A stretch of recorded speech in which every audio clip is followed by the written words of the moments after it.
Jessica Mila hamil 5 bulan. Yakub Hasibuan siapkan mental dan fisik. Jessica Mila sedang hamil anak pertama dan usia kehamilannya sudah memasuki usia 5 bulan. Jessica Mila dan sang suami, Yakub Hasibuan mengaku tidak sabar menantikan anak pertama mereka. Sambil menantikan persalinan, Jessica Mila menyiapkan mental menjelang menjadi ibu. "Aku terus menyiapkan diri dengan banyak hal menjelang melahirkan," kata Jessica Mila. Selama istirahat dari dunia akting, Jessica Mila mencari banyak informasi terkait persiapannya menjadi ibu. "Sekarang lagi banyak baca buku tentang parenting," ucap Jessica Mila yang sekarang berusia 31 tahun itu. 4 bulan jelang melahirkan, Jessica Mila mengaku tidak terlalu khawatir.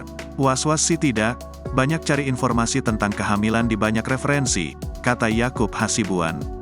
Seperti Jessica Mila, Yakub Hasibuan juga menyiapkan mental dan fisik untuk menjadi orang tua.